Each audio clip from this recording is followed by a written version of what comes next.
कैसे हैं आप सभी लोग? एक बार फिर से स्वागत है आप सभी लोगों का आपके अपने प्यारे परिवार मैथ्स वाले बाबा जी में। तो माफ़ी चाहता हूं दोस्तों आप सभी लोगों से, क्योंकि बहुत दिनों बाद आप लोगों से रूबरू हो रहा हूं और आप लोगों को पता हो गया है कि क्या किस वजह से देरी हुई है। इस बारे में मैं डिटेल में बात करूंगा, लेकिन देर आए दुरुस्त आए, कुछ नया आप लोगों के लिए ट्राई कर रहे थे, उसी नए के चक्कर में लेके आए हैं।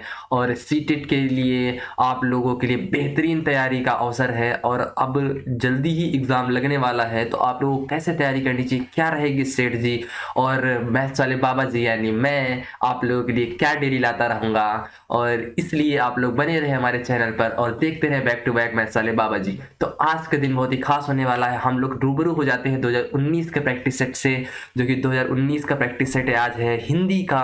और आप लोगों के लिए लेकर आया हूं बिल्कुल डिजिटली माध्यम से। अगर मैं अपनी क्लास स्टार्ट करूं उससे पहले आप लोगों के लिए एक बेहतरीन सीक्वेट, जैसा कि सामने लिखा हुआ है आप लोगों के सामने, इतिहास लिखने के लिए कलम की आवश्यकता नहीं होती है। अगर आप कलम हर इस तरह, तो राइटर जो होता है वो इतिहास लिख देगा, लेकिन नहीं, क्या कहानी किसी और की होती है। तो इतिहास लिखने के लिए आपको कलम की ज़रूरत नहीं, अपने हौसलों की ज़रूरत होती है। तो अपने हौसलों को मजबूत करें और लग जाएं सीटेट की तैयारी में। तो लगातार बने रहें और देखते रहें मैथ्स वाले बाबा जी। चलिए अब स्टार्ट करते हैं। पहले नंबर क्वेश्चन से आ रहे हैं, क्वेश्चन वाइज जाते रहेंगे और एक्सप्लेनेशन बिल्कुल विधिवत होता रहेगा और आप लोगों को इससे बहुत ही फायदा होने वाला है। जल्दी जल्दी आएंगे। चलिए स्टार्ट करते हैं। बहुत ही बेहतरीन क्वेश्चन है आप लोगों के सामने अगर देखेंगे तो ये देखिए काफ़ी बेहतरीन क्वेश्चन है, स्लाइड के रूप में आप लोगों को देखने को मिल रहे हैं, बहुत ही ज़बरदस्त। तो ऐसे ही आप लोग देखते रहेंगे। चलिए हम लोग पहले क्वेश्चन पे आते हैं फटाफट। पहला क्वेश्चन हमारे सामने क्या दिख रहा है, कह रहा है कि प्रकाशन वर्ष की दृष्टि से हरिवंश राय बच्चन की रचनाओं का सही अनुक्रम क्या है। तो आप लोगों से पहला ऑप्शन जो दिया गया है, पहला ऑप्शन आप लोग सामने देख रहे हैं, मधुकलश, मधुबाला, मधुशाला, निशा निमंत्रण, या फिर मधुशाला, मधुबाला, मधुकलश, निशा निमंत्रण। दूसरा वाला, पहला वाला ये, तीसरा वाला निशा निमंत्रण, मधुबाला, मधुकलश, मधुशाला, तीसरा वाला मधुबाला, मधुशाला, निशा निमंत्रण, या फिर मधुकलश। आप लोगों को बिल्कुल ही ज्ञात हो चुका है कि सबसे पहले कौन सी आई थी, जल्दी से बता दीजिए। 1935 ईस्वी में। कब आई थी भैया? 1935 ईस्वी में आई थी। कौन सी? मधुशाला। कौन सी आई थी? 1935 ईस्वी में। बिल्कुल समझ गए। और मधुबाला इसी समय पे आई थी भैया, एक वर्ष के अंतराल में आई थी 1936 ईस्वी में। एक वर्ष के और अंतराल में आई थी हमारे पास 1937 ईस्वी में मधुकलश। उसके बाद एक वर्ष के और पश्चात 1938 ईस्वी में आई थी हमारे पास निशा निमंत्रण। तो बिल्कुल आप लोग, तो इसलिए ऑप्शन नंबर कौन सा हो जाएगा? Option number B is the right answer. चलते हैं अगले क्वेश्चन की ओर। बहुत ही बेहतरीन क्वेश्चन था। अगला क्वेश्चन आप लोगों के सामने है। क्या है क्वेश्चन? कह रहा है कि हिंदी साहित्य सम्मेलन सुमेल कीजिए। सुमेल कीजिए का मतलब सही जोड़े कीजिए। इस तरीके क्वेश्चन सबसे ज्यादा सीटेट पूछता है। सुमेलित करने वाले ऑप्शन जो सबसे ज्यादा डालता है वो सुमेलित करने वाले ऑप्शन डालता है। तो आप लोगों को पता होना चाहिए कि हिंदी साहित्य सम्मेलन कब हुआ था। तो बिल्कुल आप लोग याद रखेंगे, हिंदी साहित्य सम्मेलन हुआ था भैया 1910, यानी इसका पहले वाला का हो जाएगा सी। और दूसरे नंबर कह रहा है कि काशी नागरी प्रचारणी, और काशी नागरी प्रचारणी आप लोगों को पता होना चाहिए भैया कौन सी हुई थी? 1893 ईस्वी में। कौन सी हुई थी? 1893 ईस्वी में। और राष्ट्रभाषा प्रचार वर्धा समिति ये हुई थी आप लोगों की 1918 ईस्वी में। बिल्कुल सही जवाब है। तो ऑप्शन नंबर आप लोगों को कौन सा हो जाएगा? ऑप्शन नंबर देखिए सी ए बी। तो सी ए बी कौन सा ऑप्शन है? ऑप्शन नंबर है डी। तो बिल्कुल सही जवाब आ चुका है ऑप्शन नंबर डी। अगले क्वेश्चन की तरफ चलेंगे बहुत ही जल्दी। अगला क्वेश्चन क्या कह रहा है? तुलसीदास के रचनाकार, बहुत ही इंपॉर्टेंट है, ये वही है तुलसीदास के रचनाकार जिन्होंने कौन कौन सी रचनाएं लिखी हैं? कुकुर मुत्ता लिखी है, और कौन सी गीतिका लिखी है, परिमल लिखा है, अनामिका लिखा है। कौन कौन सी लिखी है भैया? बहुत इंपॉर्टेंट, परिमल, गीतिका और कुकुर मुत्ता। कुकुर मुत्ता तो बहुत इंपॉर्टेंट है इनकी। कौन सी है भैया? कुकुर मुत्ता। कुकुर मुत्ता, कुकुर मुत्ता इनकी बहुत ही इंपॉर्टेंट है। और एक और इनकी रचना बहुत ही इंपॉर्टेंट है, परिमल। कौन सी है बेटा? परिमल। तो परिमल भी इंपॉर्टेंट है। और एक रचना आप लोगों को और भी बहुत पूछ जा रही है इस समय, कौन सी है? कौन सी है? अडिमा। कौन सी है भैया? अडिमा। आप लोग समझ रहे हैं? अडिमा। ठीक है। तो ये वही कलाकार हैं हमारे, कौन है? उन्नाव की धरती में जन्मे सूर्यकांत त्रिपाठी निराला। कौन है भैया? सूर्यकांत त्रिपाठी निराला। महादेवी वर्मा की एक रचना आप लोग बता देंगे, केवल एक रचना। मैं दो रचना आप लोगों को बताऊंगा। एक रचना है भाई साहब आप लोगों के लिए यामा, दूसरा बहुत ही बेहतरीन थी इनकी मेरा परिवार। कौन सा था बेटा? मेरा परिवार। समझ चुके हैं। चलिए अगले क्वेश्चन की तरफ चलते हैं हम लोग। ऑप्शन नंबर क्वेश्चन नंबर 4, अन्य से Ananya, very most important question है। हो सकता है कि ये आप लोगों को 2022 के सेट में देखने को मिल जाए, अन्य से अनन्या, क्योंकि ये 2007 की है। कब लिखा था इन्होंने अन्य से अनन्या, जिन्होंने, तो सन था आप लोगों का 2007 में, यानी नई रचना में था। तो नई रचना इसीलिए क्या हो गई थी, फेमस हो गई थी। वो भी थी किसकी, वो भी आत्मकथा थी। और आत्मकथा थी हमारे कौन सी, प्रभा खेतान की। किसकी थी भैया, प्रभा खेतान की। चलिए अगला क्वेश्चन चलते हैं फटाफट। 5वें नंबर, प्रभु जी तुम चंदन हम पानी, यह रैदास की वाणी। प्रभु जी तुम चंदन हम पानी, किसका वाक्य है, तुम चंदन हो और मैं पानी हूं। तो ये किसने कहा था भैया, क्या कबीर ने कहा था, दादू ने कहा था, नानक ने कहा था? नहीं, बिल्कुल सही जवाब जाता है ऑप्शन नंबर डी, रैदास की तरफ। अगला नंबर क्वेश्चन, एक पक्का है कोटेशन आप लोगों से पूछी जाएगी कि ये किसने लिखा था, बहुत इंपॉर्टेंट। अगला क्वेश्चन, तत्भव तत्सम थे। तो तत्भव आप लोग जान चुके हैं कि जो नॉर्मल बोलचाल की भाषा में, जो हम लोग अपने नॉर्मल बोलचाल की भाषा में इस्तेमाल करते हैं, और जो संस्कृत के वर्ड होते हैं, कौन से वर्ड होते हैं भैया, जल्दी से बताइए बताइए।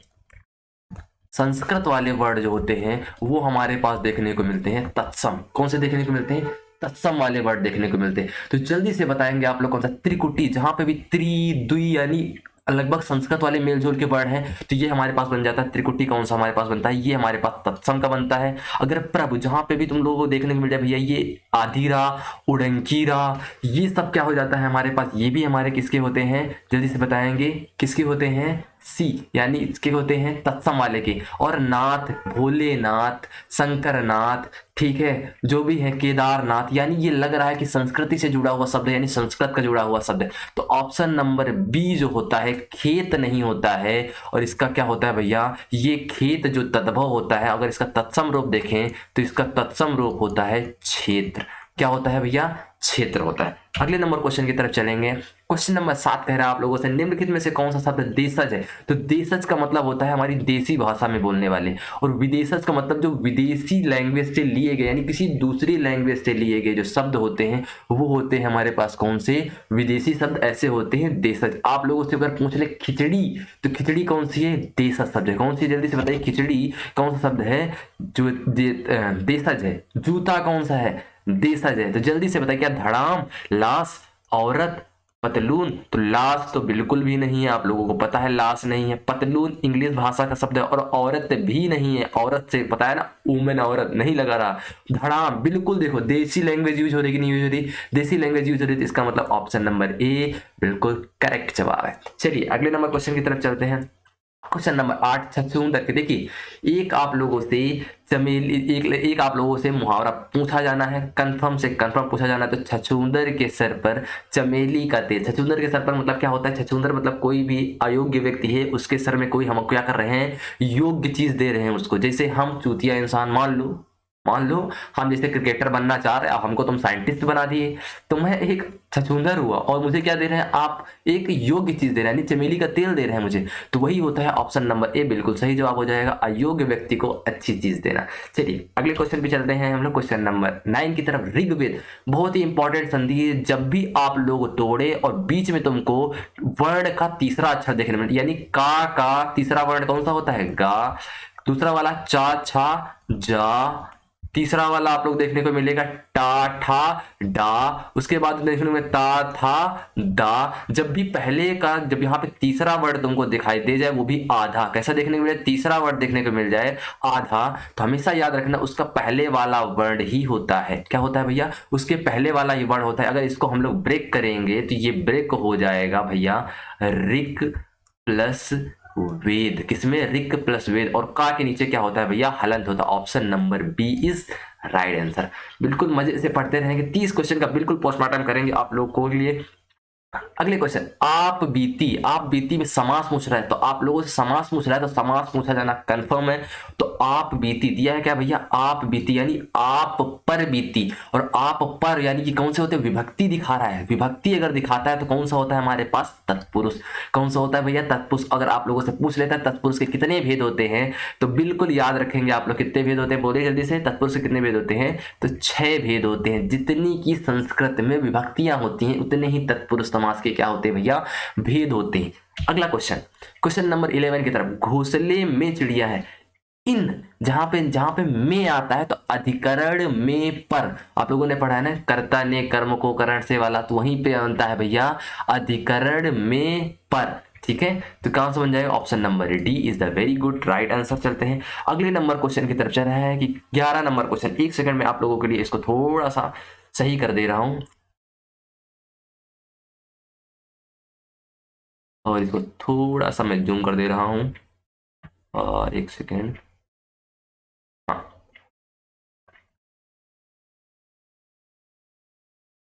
चलिए बताइए जल्दी से।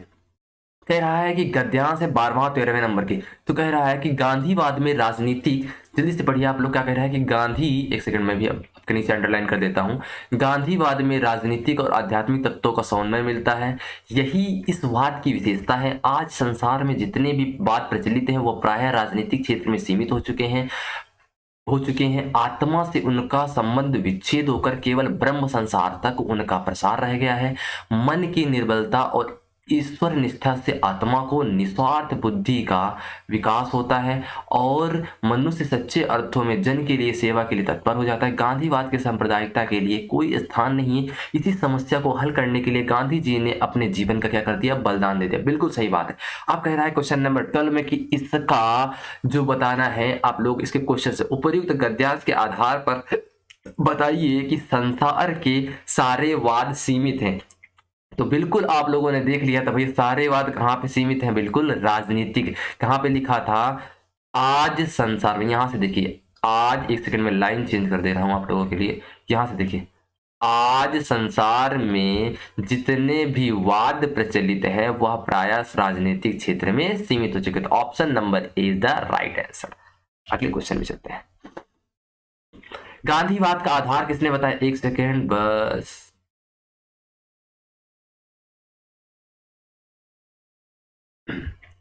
तो कह रहा है कि उपयुक्त गद्यांश में गांधीवाद का आधार किसे बताया गया। तो गांधीवाद का आधार आप लोगों को बिल्कुल पता है भैया, राजनीतिक, और किसको बताया गया था अभी थोड़ी देर पहले प्रोग्राम में, राजनीतिक और आध्यात्म तत्व को।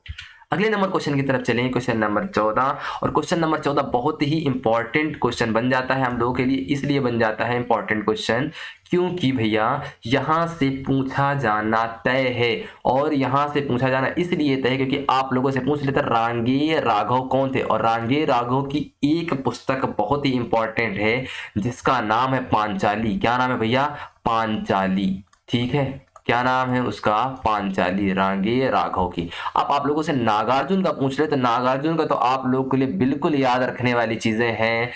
युग धारा, कौन कौन सी थी, युग धारा, सतरंगे पंखों वाली, सतरंगी पंखों वाली, और पथराई आंखें, प्यासी पथराई आंखें, ये सब थी। भगवती चरण वर्मा की बता दीजिए, बिल्कुल याद रखना। मधुकरण कौन सी है भैया, मधु करण। और कानुप्रिया के रचनाकार वही हैं जिसने लिखी है अंधा युग, जिसने लिखी है भैया देशांतर, जिसने लिखी है 7 गीत वर्ष, ये सब। तो ये कौन है भैया, प्रिया के लेखक बन जाते हैं हमारे धर्मवीर भारती। आप लोगों से बिल्कुल कंफर्म यहां से क्वेश्चन पूछा जाना बिल्कुल तय है। अगले नंबर क्वेश्चन की तरफ चलते हैं। क्या कह रहा है क्वेश्चन नंबर 15, प्लुत स्वर कौन है। सबसे पहले हम लोग समझ लेते हैं स्वर क्या होते हैं। तो स्वर पहला नंबर हम लोगों को पता था भैया कौन सा होता है, हस्व स्वर। कौन सा होता है, हस्व। दूसरे नंबर पे हम लोगों ने पता है कौन सा होता है भैया, दीर्घ स्वर। और तीसरा वाला हम लोगों को बहुत अच्छे से पता है भैया, बन गया है प्लुत, जो दिया हुआ है। यानी हस्व वाले में जिसको बोलने में हमको कम समय लगता है। जैसे कौन से हैं इसके लिए, कौन कौन से बन जाते हैं भैया, आ ई उ री। ठीक, यही है कि नहीं है। उसके बाद प्लुत स्वर कितने बन जाते हैं, प्लुत स्वर में आप लोगों को मतलब जिसको बोलने में थोड़ा कम समय लगता है वो होते हैं हस्व स्वर। जिसमें ज्यादा बोलने में लगता है उनको दीर्घ बोलते हैं, जैसे बड़ा आ, ये वाले सारे शब्द। अब प्लुत वाले होते, देखो औम, औम में तो बोल पा रहा हूं ना, औम, लेकिन होता है कौन सा, ओम। तो ये है, इसमें ज्यादा समय लगती है, यानी हमारी जो क्या होती है, सांस ज्यादा देर तक निकलती है, इसी को बोलते हैं प्लुत स्वर। ठीक है, नेक्स्ट क्वेश्चन की तरफ पहुंच चलते हैं हम लोग। क्वेश्चन नंबर 16, प्रयोजन का समानार्थी है। प्रयोजन का अर्थ आप लोगों को बताना है। प्रयोजन मतलब क्या होता है, किसी चीज को नियोजन करना। क्या करना भैया, किसी चीज का नियोजन करना। आप लोगों को पता प्रयोजन का मतलब क्या होता है, लक्ष्य होता है। बिल्कुल गलत, लक्ष्य नहीं होता है, लक्ष्य हेतु नहीं। लक्ष्य मतलब हेतु भी नहीं हो सकता है और उद्देश्य भी नहीं हो सकता। लेकिन समानार्थी प्रयोजन का नियोजन होता है क्या, बिल्कुल नहीं, बिल्कुल नहीं।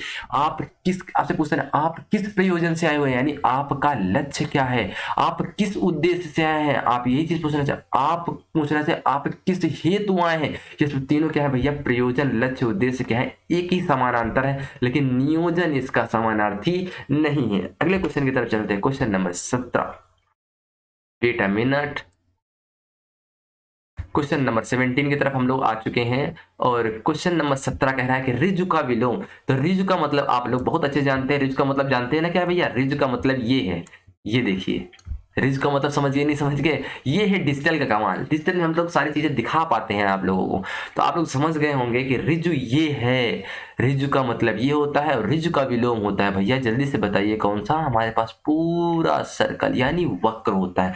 जल्दी से बताइए क्या होता है, वक्र होता है। चलिए अगले क्वेश्चन की तरफ चलते हैं, क्वेश्चन नंबर 18 की तरफ। कह रहा है कि एक सेकेंड बस, इसको थोड़ा सा मैं आप लोग के लिए अच्छे तरीके से इसको स्लाइड कर देता हूँ। हाँ, कह रहा है कि निम्नलिखित विकल्पों में किस विकल्प में विशेषण का निर्देश अशुद्ध है। विशेषण याना जो प्रयुक्त हुआ है वो अशुद्ध है, तो अशुद्ध वाला विशेषण आप लोगों को बताना है।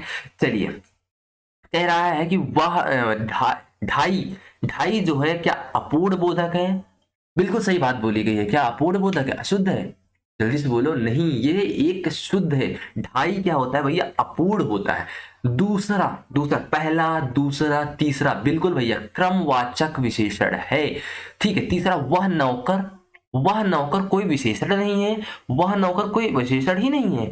विशेषण कैसे होते हैं भैया, जल्दी से बताइए। वह नौकर विशेषण है भैया, कौन सा है, वह सार्वनौमिक विशेषण है। जब भी वह आता है, ये आते हैं, ये सब आते हैं, कौन सा बन जाता है भैया, सार्वनौमिक विशेषण बन जाते हैं। और आप लोगों से इसी जगह पे पूछ लेता भैया विशेषण कितने प्रकार के होते हैं, तो 4 प्रकार के हमारे पास विशेषण होते हैं। गुणवाचक विशेषण, सार्वनौमिक विशेषण, तीसरा नंबर संख्यावाचक और चौथा नंबर हमारे पास कौन सा होता है, परिमाणवाचक विशेषण। तो इसमें कौन सा हो जाएगा, ऑप्शन नंबर सी, बिल्कुल राइट, 26। बिल्कुल 26 एक एग्जैक्ट क्या है, पूरी तरीके से पूर्णांक है, इसीलिए मेरे पास क्या बन जाता है भैया, 26 पूर्णांक बोधक बन जाता है। बिल्कुल यहां तक एकदम पोस्टमार्टम कर दिया है। अगले क्वेश्चन की तरफ चलें, क्वेश्चन नंबर 19।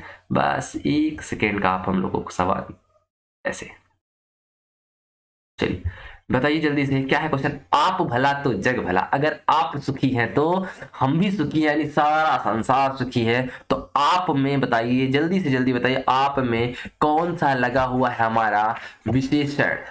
विशेषण नहीं पूछ रहा है, सॉरी, सर्वनाम पूछ रहा है, सर्वनाम पूछ रहा है। तो सर्वनाम की सबसे पहले बात बता देंगे कितने भेद होते हैं। आप लोग मुझे ये बता देंगे जल्दी से जल्दी कि सर्वनाम के कितने भेद होते हैं। तो ऑप्शन में जाएंगे तो जहां पे भी आपको 6 देखने को मिलता है वही होता है हमारे पास सर्वनाम। सबसे पहला होता है भैया पुरुषवाचक, कौन सा होता है, पुरुषवाचक होता है। दूसरा कौन सा होता है, निजवाचक होता है, जिसका यह जवाब है। निज में मतलब निजता, यह मेरा है, आप, अपना, ये सब जहां पे भी शब्द देखने को मिलते हैं कौन सा होता है, निजवाचक विशेषण होता है। पहला मैंने बोला पुरुषवाचक, दूसरा निजवाचक, तीसरा कौन सा होता है भैया जल्दी से बताइए, निश्चयवाचक, चौथा कौन सा होता है, अनिश्चयवाचक। देखो, निश्चयवाचक और अनिश्चयवाचक, फिर प्रश्नवाचक और संबंधवाचक, यही 6 प्रकार होते हैं। 4 यहाँ पे आप लोगों को दिख रहे हैं, एक और जोड़ लीजिए, पुरुषवाचक और निश्चयवाचक। कौन सा भैया, निश्चयवाचक है, आप लोगों के लिए विशेषण हो जाएंगे। अगले नंबर क्वेश्चन की तरफ चलते हैं बहुत ही जल्दी।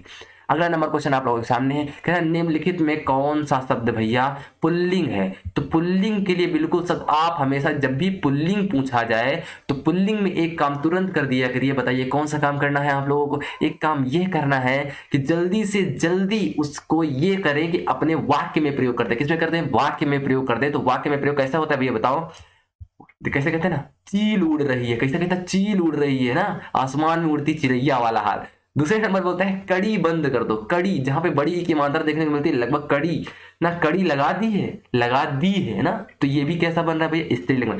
उसके बाद संतान, संतान खेल रही, संतान पैदा हुई है, संतान पैदा हो रही है, संतान मर रही है, ये सब क्या हो जाती है भैया, कौन सी, जल्दी से बताइए, बताइए जल्दी, पुल्लिंग है या फिर स्त्रीलिंग, स्त्रीलिंग है। तो बताइए, सरसों के खेत हैं, सरसों के खेत हैं, सरसों का तेल निकल रहा है फिर निकल रही है, सरसों का तेल निकल रहा है। Option number C is the very good and right answer. अगले नंबर क्वेश्चन की तरफ चलेंगे भैया, जल्दी से बताएंगे। हाँ, अब आप लोगों के लिए यहाँ पे एक बार फिर से आ चुका है, बहुत ही बेहतरीन, एक सेकेंड, कह रहा है कि ऑप्शन क्वेश्चन नंबर 11 कह रहा है कि पढ़िए जल्दी से, वरदंत क्या कहता है भैया, वरदंत की पंक्ति कुंद कली अधराधर पल्लव लोचन, लोचन मतलब नयन होता है ना, चपला चमकै घन बीज जगह छवि मोती न माल मोलन की, गुंगहारी लटै लटकै मुख ऊपर कुंडल लाल पोलन की, निछावर प्राण करे तुलसी बलि जाऊं लला इन बोलन की। यानी आप लोगों को ये बात तो बहुत अच्छी तरीके से पता हो गई है कि ये जो लिखा है वो तुलसीदास जी ने लिखा है। किसने लिखा है जल्दी से बताइए? तुलसीदास जी ने लिखा है। और तुलसीदास जी ने ये लिखा है, क्या हुआ था जब बिजली गरज रही थी तो वो क्या हुआ, यहाँ पे जैसे बोला गया है, यहाँ से देखिए लालन वाला, गुंघारी लटे लटके, जब भी वात्सायन होता है, जब भी किसी माँ का बेटे के प्रति प्यार हो तो वहां पे रस आप लोगों को वात्सल्य रस देखने को मिल रहा है। कौन सा मिलता है? जब भी ललार मिलते या फिर किसी के प्रति प्रेम, माँ का बेटे के प्रति प्यार जब भी होगा वात्सल्य रस देखने को मिलेगा। Option number C. आप लोगों से एक क्वेश्चन पूछ रहा हूं मैं भैया, आप लोग कमेंट में जवाब देंगे, करुण रस का स्थायी भाव बता देंगे, करुण रस का स्थायी भाव बता देंगे, ठीक है। उसके बाद श्रृंगार रस का आप लोग जानते ही हैं, नहीं जानते तो मैं बता दे रहा हूं, रति होता है, और शांत रस का निर्वेद। अगले नंबर क्वेश्चन की तरफ जाएं, क्वेश्चन नंबर 22, उपरोक्त पद्य किस कवि का? बिल्कुल आप लोगों ने अभी पढ़ लिया, तुलसीदास जी का। अगला नंबर क्वेश्चन 23 आप लोगों के सामने, उच्चारण की दृष्टि से बहुत ही जबरदस्त, एक सेकेंड बस, उच्चारण की दृष्टि से कौन सा विकल्प शुद्ध है? तो उच्चारण की दृष्टि से मतलब समझते हैं ना, कंठ, कंठ है या फिर तालु है, फिर जिह्वा है या फिर कुछ भी है, तो जल्दी से बताएं कंठ से कौन से होते हैं? अकुह विसर्जनीया नाम कंठा। कह रहा है कि शुद्ध कौन सा है, तो शुद्ध कौन सा है भैया? सा वाला क्या होता है? बिल्कुल इचु यसा नाम तालु होता है, इचु यसा नाम तालु, यानी पहले सबसे पहले वाला चा बिल्कुल गलत जवाब है। और सा बताओ बताओ, दंतोष्ठम, शा इचु यशा नाम तालु, ये भी बिल्कुल गलत है। और उसके बाद दंत, बिल्कुल शा वाला जो दंत है बिल्कुल सही जवाब है। अगला नंबर क्वेश्चन 24 नंबर क्वेश्चन की तरफ आते हैं, और क्वेश्चन नंबर 24 कह रहा है आप लोगों के सामने कि निम्नलिखित में कौन सा कथन अशुद्ध है?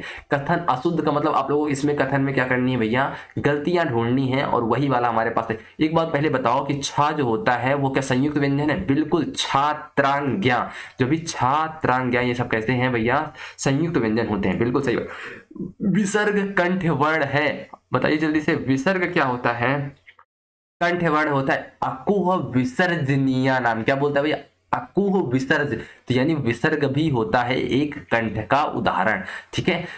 उसके बाद ऑप्शन नंबर ए पे चलते हैं, क्या कह रहा है कि दो महाप्राण व्यंजनों का उच्चारण एक साथ हो सकता है?